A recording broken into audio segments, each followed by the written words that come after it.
I wanted to take a quick look at Fuji's new turbine-based HVLP sprayer, the D6. Now this one stands out because it's a 6-stage unit, so 11.5 psi at max. And while that doesn't sound like much, realize it's a high-volume, low-pressure system, so it really has the effect based on the volume of air, not the psi it develops, but 6 stages. And the claim to fame here is that you can spray latex or thick urethane paints right out of the can without even any thinning, so that's a great advantage for me. Thinning is something you might still want to do occasionally depending on what tip you're using, but it's great to know that you don't have to. And one application that I like that particularly is if I'm spraying something vertically and I want to keep the paint nice and thick so I don't get runs in the finish, this D6 is excellent. Now you can get this kit with the T70 bottom feed gun with pressure assist or their T75G gravity feed gun. That one also has pressure assist. So the main deciding factor there is if you want to do a lot of large projects for spraying latex and paint, I think this 900cc cup on the T70 is a good choice there. But otherwise, if you just like spraying with a gravity feed gun and that feels natural to you, that T75G is a nice one as well. So just turn the unit on and then select what stage you want. You know, you might be in a stage 3 for spraying something thin like a lacquer or a shellac. You might be up at a 4 or 5 if you're spraying latex that you've pre-thinned, but a 5 or 6 will give you that ability to spray unthinned paint, especially if they're really thick and they look like yogurt in the can. But one feature I think is just great is the remote control. Now I actually added this sort of feature to my Q5 turbine sprayer, and that made all the difference. So I'm really happy to see that this comes included with the D6.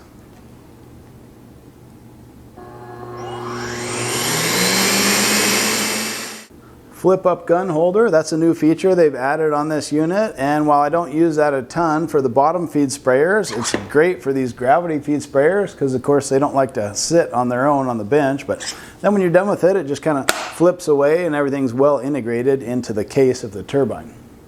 Even with that nice gun holder, you probably want to pick up one like this because it'll just let you put your gun up right in the spray area. And I typically just put a big heavy magnet on the bottom of it, and that's nice for when you're racking the gun, it won't want to scoot away or tip over on you.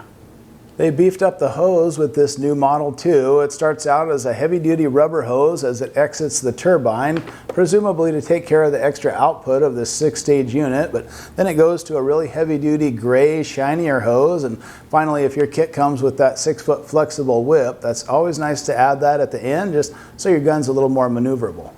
If you're shopping for a new HVLP sprayer, I'll throw some links down in the description box. One for the kit that comes with the T70 gun, and one for the kit that comes with the T75G gravity feed gun, depending on your preference. The T70 gun gives you a 900cc cup, and I use this one for larger projects so I don't have to refill quite as often. I love using this gun when I'm spraying cabinets, or sometimes I'll hook it up to my 2-quart pressure pot. Now you do need at least a 4-stage turbine to run this Fuji 2-quart pressure pot. So Minimite 4 and up, Q5 certainly, or this new D6. Or I'll switch over to the T75G with a 600cc cup for mid-sized projects like spraying lacquer on furniture. This one's also pressure assisted, and both of these guns do a really nice job. I'm also putting together a detailed comparison between the previous flagship sprayer, the Q5, which Fuji still makes. It's another great variable speed sprayer, and this new digital D6. So if you want all the details as far as the noise output, performance, things like that, that's the video to check for. But just in a basic sense, I would say this D6 would be a good choice for you if you really want a variable speed sprayer.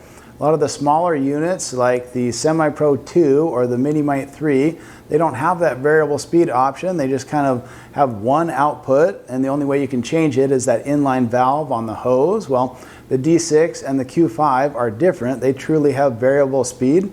This one is a push button select, and I think that's good if you want repeatability. So once you get the sprayer performing just the way you want it, you know what settings to choose next time. Anyway, I've been really happy with the performance of the D6 so far. I love that I can spray straight out of the can if I don't feel like mixing and thinning my paints, and that remote control is just a real difference maker for me.